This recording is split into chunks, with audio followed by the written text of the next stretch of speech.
Hello, welcome back. I'm Tonya from Tonya's Witchy Kitchen with another episode of Life with Spice.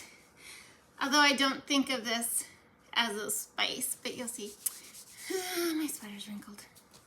My hair looks like crap. What's new, right? It's just me. I gotta show you my tulips. Aren't they gorgeous? Just gorgeous. I love tulips. Seriously. You know, they're sign of spring. I don't know. That is what I remember most about what my grandparents had in there, or my grandpa had in his flower garden, were tulips. He always had tulips in the spring, and I don't know, maybe that's what it is. I don't really know. It's like my husband's like, oh, you know, I'll buy you roses. I don't want roses. No. Now, when we first started dating, he would give me flowers because he'd screw up, you know, I'm sorry, here's some roses. I'm sorry, here's some red roses. After a while, I was like, I hate roses. Like, I would rather, and personally, I'd rather have a bunch, the wild flowers and stuff you can get in the stores, Those are my favorite, I mean, I love tulips, and I'm going to plant these. They say that you can't plant these because they're started, that they won't regrow. My mom has those set from a year or two ago that I had given her, and she planted them because, and they still grow every year. So I think it's bogus. I think it's just to make you buy more. But anyway, oh man. Okay, that was a weird introduction to this video. But 3 things: dream big, be true to you, you are worth it. Let's get started. Okay, we're gonna start. And this is the weird, I don't think of it as a spice. And it's technically not a spice, really, in a way. We're talking about vanilla today. And I'm gonna give you a little history on the vanilla bean itself. Did you know it's an orchid? I didn't know it was an orchid. Yes, that can grow about 12 feet high with all the fragrant flowers on it. It is used, of course, for flavor in baking goods and fragrance in soaps, lotions, and candles. The history of vanilla. Around 1000 AD, so think how far back that is, you guys. We're in BC, if you don't know. Way back in 1000 AD, the first people who discovered vanilla were I'm going to slaughter this, Totonica tribe, native to southeastern Mexico, now where Veracruz would be. The Aztecs conquered the Totonicas,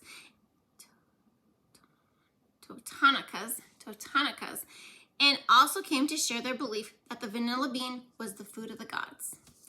In 1518, the Spanish conquistador Hernando Cortez met Emperor Montezuma while on a search for treasures in the New World. Cortez was served a drink of cacao flavored with vanilla called, I cannot say this. I'm going to print it across the screen for you because I've looked it up. I cannot pronounce it. I'm sorry. So this drink, okay? He immediately fell in love with the aroma and the rich flavor, and he took bags of cacao and vanilla beans back with him to Spain. Within a short time, Spanish chefs were making vanilla-flavored chocolate for the wealthy and powerful. See, Cortez didn't come to the New World seeking just gold. That's a lie. There's other reasons Cortez actually came over, but we're not getting into those. Until the latter part of the 19th century, Mexico was the sole producer of vanilla. But in the early 1800s, the French took cuttings of the vanilla orchid to the King's Garden in Saint Denis on Ile de la Réunion. The plants flourished, however. No pods grew because of the lack of a small bee native only to Mexico to pollinate the flowers. Isn't that crazy? One specific little bee had one job to do, and that was to pollinate the vanilla plants. In 1837, the Belgian botanist Morin was the first person to succeed in artificially pollinating the vanilla flower. In the following year, Newman, a French botanist, succeeded in repeating a successful artificial pollination. However, on La Reunion Island, the process did not work. Weird, huh? In 1841, Edmund Albius, a 12-year-old slave, discovered the technique of manual pollination. In 1848, Reunion exported to France about 50 pods, 175 grams, which isn't really a lot when you think about that. That's not even a pound. Vanilla cuttings were soon taken to the neighboring islands of Madagascar, Comoro, and Santa Maria, and by 1898, about 200 tons had been produced by the French colonies. England and Belgium soon began cultivating the vanilla orchid around the world. Successful pollinations were also established in Indonesia and Tahiti, and by the early 20th century, Madagascar gained control of the world vanilla market, and before long, Madagascar, Comoro, and Reunion produced 80% of the world's vanilla supply, with 20% produced in India, Tahiti, Uganda, Papua New Guinea, and Tonga. Mexican vanilla, revered as the best, is scarce outside of Mexico, since their harvest produces only enough for their domestic market, which explains why their beans are so expensive. Vanilla is considered to be the most labor-intensive of all agricultural products. The entire process of vanilla cultivation, pollination, and harvesting is still done by hand. Because of the remote locations of the growers, no chemical fertilizers or pesticides are used. Isn't that interesting? Pollinated by hand. Can you imagine? I wonder if they, I'd love to see one of these things. Like, is it on a pole? Do you need a ladder? How do they get, if it's 12 feet tall, It's just a thought. So there's 3 main vanilla species, which I had talked in my first video on vanilla beans. Madagascar bourbon is planifolia, is the most common bean used in extracts. Bourbon beans from Madagascar and Comoros are described to have a creamy, hay-like, and sweet aroma with strong vanilla overtones. The Mexican vanilla beans, also planifolia, are very similar to Madagascar beans, though they have a mellower, smoother quality and a spicy, woody fragrance. Dark chocolate, dairy desserts, beverages, poultry, and meat are complemented by the Mexican vanilla bean. Madagascar and Mexican vanillas both provide the familiar natural vanillin flavor that we associate with vanilla ice cream and other vanilla-flavored desserts and beverages. They are the gold standard of the vanilla market. Now, Tahitian vanilla beans are vanilla Tahitianus, whatever. Originated from planifolia stock that was taken to Tahiti, where it mutated in the wild. Can you believe it? The conditions that made it mutate. It is now classified as a separate species, as it is considered different in appearance and flavor from planifolia vanilla. The beans are often described as smelling like licorice, cherries, prunes, or red wine.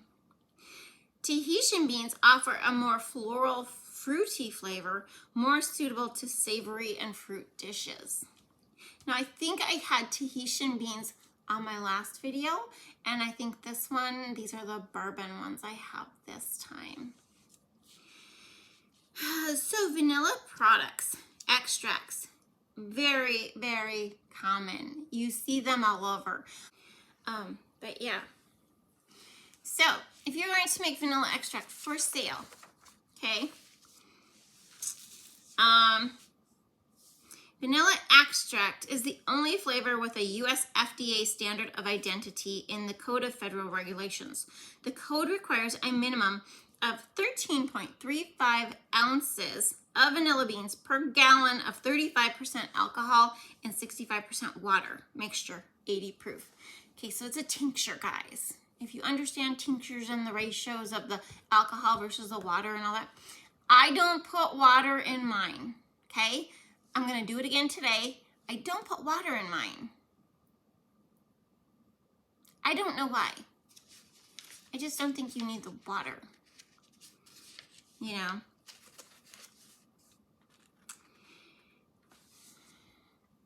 Here's the thing.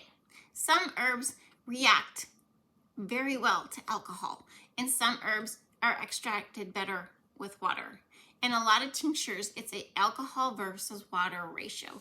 So what I should do is I should try a small batch of the water alcohol, 35% water or 35% alcohol, 65% water. Try that and see if I get a better flavor from it. Although I'm telling you, I love my vanilla, my pure vanilla. Like, I love it, okay? But anyway, yeah, maybe we'll try that. We'll do a regular one and we'll try a little bit of this one. Vanilla extract is also made by percolating. Yeah, percolating. Chopped vanilla beans in ethyl alcohol and water. This process is also referred to as macerating the vanilla beans. The process is usually kept as cool as possible to minimize flavor loss, although some manufacturers feel that there must be some heat to create the best extraction. The extraction process takes about 48 hours, after which the extracts will mellow in the tanks with the beans from days to weeks, depending on the processor. Next, they are filtered into a holding tank where the amber-colored liquid extract remains to age until being bottled. See, aged. Optional ingredients include glycerin, corn syrup, sugar, and propylene glycol. Don't do it. Most companies use a consistent blend of beans, sometimes from several regions, to create their signature flavor. Don't do the sugars. Don't do the sugars. I think you're going to ruin it that way. You don't need it. If you want it in there, you can mix it before you put it in whatever product you're doing, right? Okay. To the notes. Oh, I should tell you, this was from, Boston Vanilla Bean Company. That's where I got that information. If you want to look it up, they have a really cool, it's a really neat article. So, let's do this first. Vanilla. It is as a food, it is an antioxidant. It's a carminative and it's unnerving. In early 20th century, they were using it, the aroma, for hysteria because it was calming and mildly euphoric. It is a very nice smell, right? Health benefits studies are very few and far between. Very few, very few. So a lot of the things that have been handed down for medicinal purposes are basically grandma telling mom, mom telling child, and continuing on the way. Okay? So Cammie McBride, in her book, The Herbal Kitchen, I'm sorry, I'm blanked out there. She says she has a friend in Mexico whose grandmother swears that vanilla sharpens the mind and strengthens the memory. Vanillin is a constituent of vanilla, okay? Now that has shown to have good effects on cancer cells. It's a very high antioxidant, which, remember, helps with free radicals in the body. Free radicals weaken the immune system and make us age faster, along with lots of other things in this plant, on this planet. Yeah. All antioxidant spices have an anti-aging effect. Have you noticed that? They all do. If they're antioxidant, they have anti-aging effect. I would look 10 years younger if I didn't have all the stress in my life.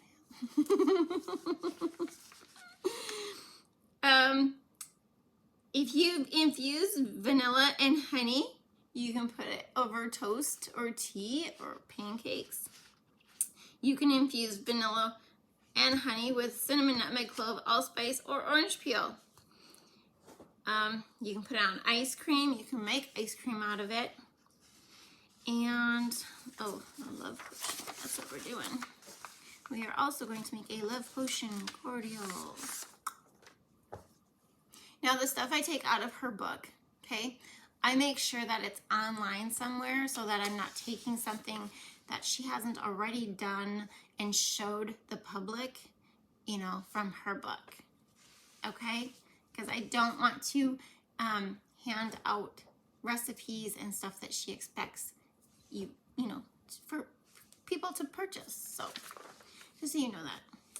So, as far as vanilla and cosmetics, vanilla is supposed to be great for acne and scars, for skin burns, cuts, and wounds, to help reverse the signs of aging, for texture of skin and glowing skin. It contains niacin, thiamine, B6, and pantothenic acid to make a vanilla essential oil.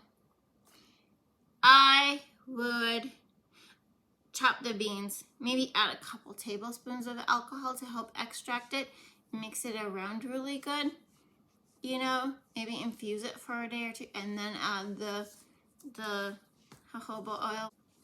That was just something online I saw. I thought it was cool. Apply at night on your acne. The jojoba oil, you can use it as a face oil. You can also use it with argan oil. That would be a really good oil. You can use it as a hair oil, 15 drops of the vanilla infused oil that you made. Put it on your scalp. You can also infuse it with witch hazel, which we are going to do today. You can make vanilla salt, vanilla sugar, vanilla liquor, vanilla honey. You know, it's so versatile in the kitchen. It's versatile in your everyday life too. Okay, so Mountain Rose Herb says 2 beans per 8 ounces. I think I did 6 beans to 16 ounces this time. Body oil was 1 cup to 2 beans. And, oh, yeah, 1 cup to 2 beans for 2 months. If you're interested in that. But, yes, that's all I have for you. We are going to make, of course, the vanilla just the vanilla extract with alcohol. We're going to try the vanilla extract with the alcohol in the water, just a little bitty baby one. And we are going to make vanilla witch hazel for skin properties. I mean, that's something you could put on, like if you have acne, just take the cotton ball once you have your witch hazel infused, just a little tish, and put it on your spots at night. Let it, you know, I can try this with my boys. I'll let you know how it works. And we're going to make a love potion cordial from Cammie McBride's book, The Herbal Kitchen. I think that's all I have for you today. Yes, yes. I will post my links below if I have any links for you. If you have any questions, just give me an email. Shoot me an email. Shoot me a message on this thing. I just feel like I'm not done, you guys. I'm not done talking. I didn't get my talk in. Look at my peace lily. It's still blooming. It's got a new pod here. These are new. Those 2 are new and they're turning white. And then there's like 3 or 4 back there. When does this thing quit? I mean, I remember my grandma had a peace lily from when my grandpa died, and it was in her living room for the longest time. But I mean, how long do they last? Tulips don't last long. Oh, they smell so good though. But anyway, okay, that's it. We're done here. Let's head to the kitchen. Okay, so I lied. I was going to show you my vanilla infused oils that I use in a lot of my body products. The one is coconut oil, obviously, and the other one is sunflower oil, and those are my beans. And after a while, infusing is all about doing the same thing. Oh, it really is.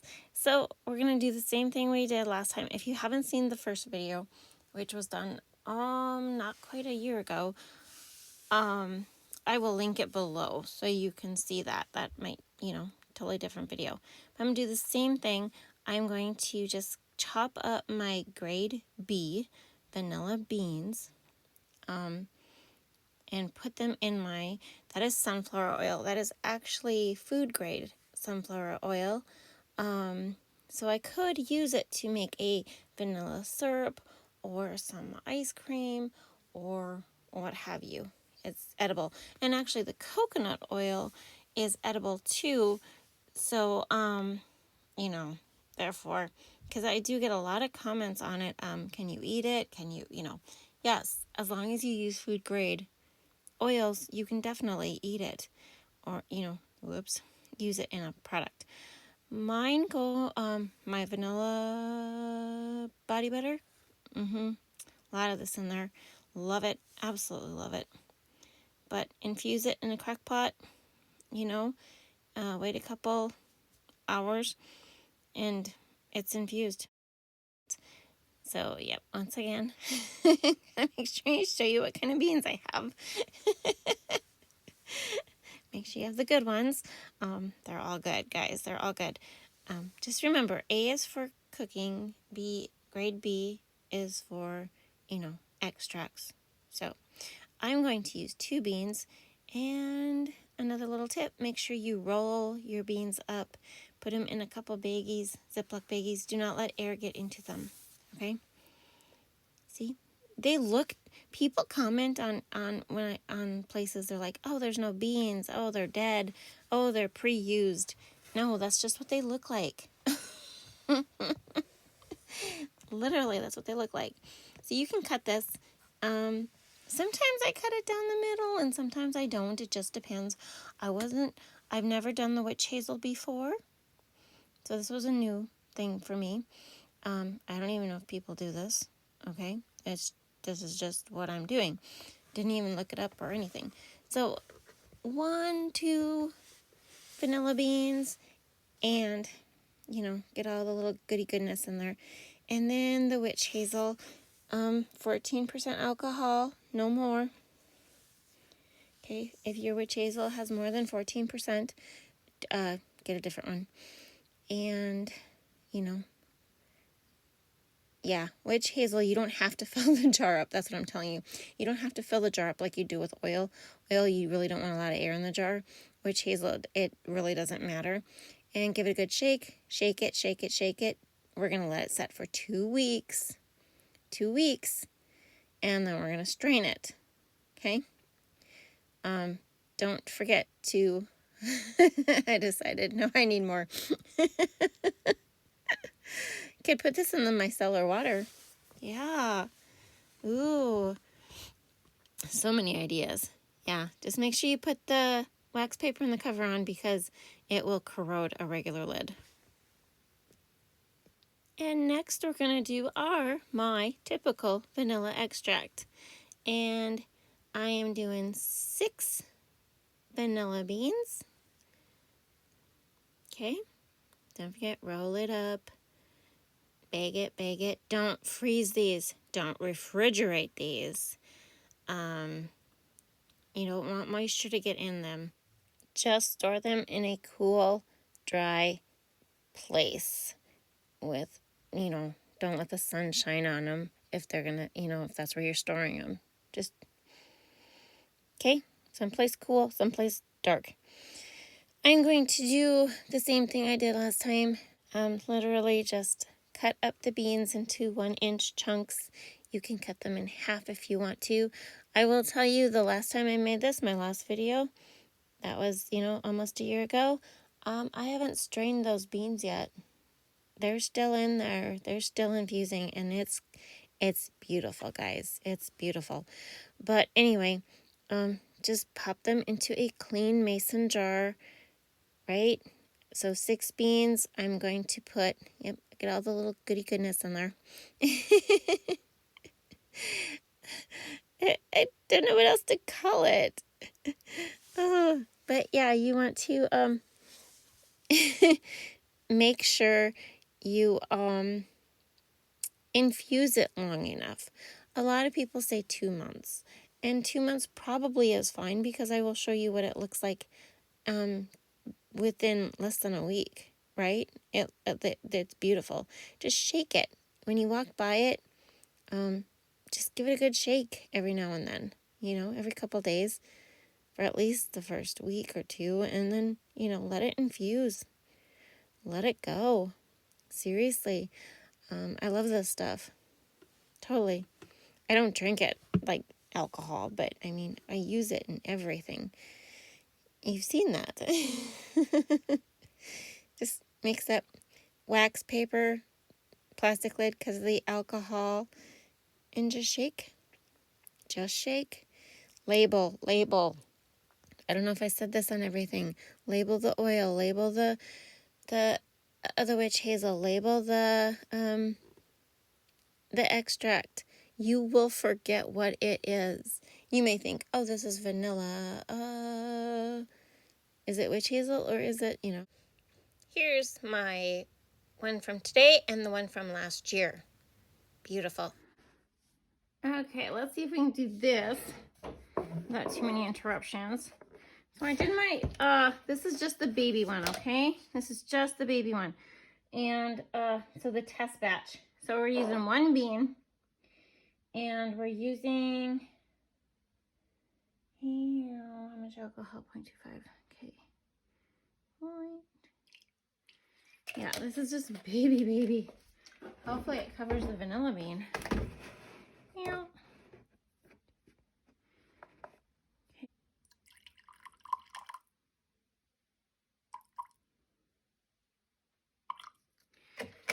It's barely gonna cover the vanilla bean, guys.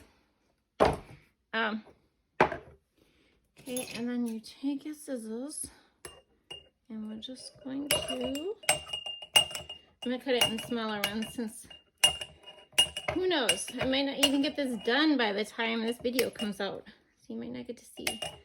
I'll have to tell you in one of my intros, because this one's gonna have to sit for, I would say, a while, but, and then there's my water and alcohol blend, and I'll just use freezer paper. Why are you doing freezer paper? Because you don't want to put metal lids on this because of the alcohol, and my wax paper is way over there. And this is just extra freezer paper from my mold, so it might work. It might not. Okay, so this is going to get shaken every day for a few months, I'd say. Okay, so that's just my little tester guy. Okay, you probably won't get to see him. I'm sorry. That's life. Okay. To the cordial. Okay. So the first thing we need is 2/3 cup roses. That's a lot of rose petals.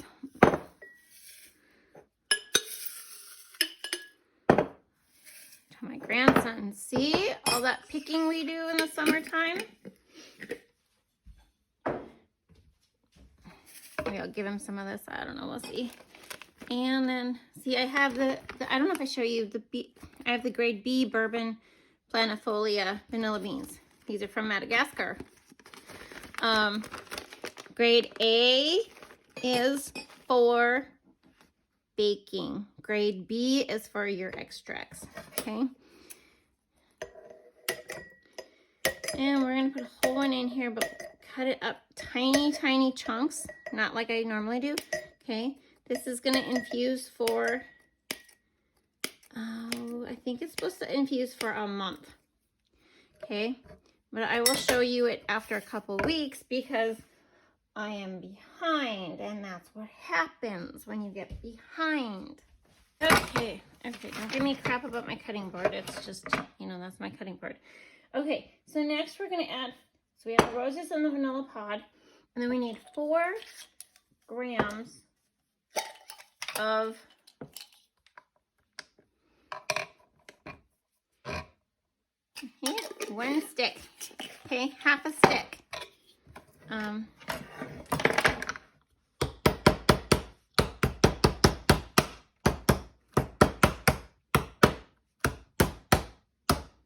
Yes, I could, bring my grinder over here and do it, but I just don't want to.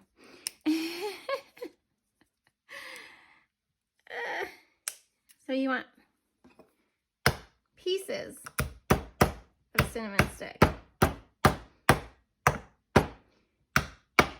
You remember the cinnamon extract we made, right? Was that November? I can't remember. My extract is so dark. Like I showed you the one I had made previously.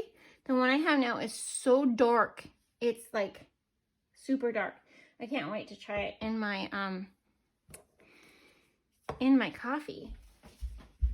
Okay, and then we have, what do we have? We have a half a teaspoon or 1 gram of cardamom. We're just going to do the half a teaspoon. And then it wants a half a teaspoon of minced ginger.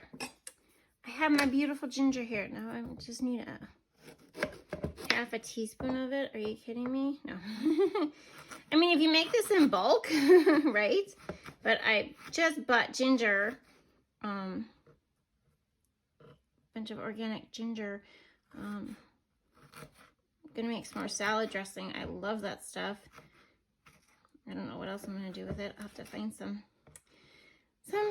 more recipes or stuff to do with it. I can make some ginger bug. Ooh, that'd be fun. Want to do that one day for tea time? Make ginger bug and pop. It's carbonated. It's a really crazy way to do it, but and classic to me is I don't know what happens to the rest of my recording. So what you do is you add 8 ounces of brandy or black velvet or the alcohol of your choice. Shake it up for 4 to 6 weeks. And after you strain it, add half a cup of honey, 1/4 cup maple syrup, and 1/4 cup of rose water if you choose to. This is the 100% alcohol on the left and the water and alcohol tincture on the right. Look at how brown it is. I've always wondered why mine isn't brown. This might be a thing, and I'm thinking I might take some of that extract on the left, that's pure alcohol, and make that a 35% ratio and add the 65% water and see what I get out of it. I think it's really cool. And this is my tincture and witch hazel after just 2 weeks of infusing. Beautiful. And that's another episode of Tonya's Witchy Kitchen Life with Spice. I hope you had a good time. Thank you for dropping by. I will see you next time. Bye-bye.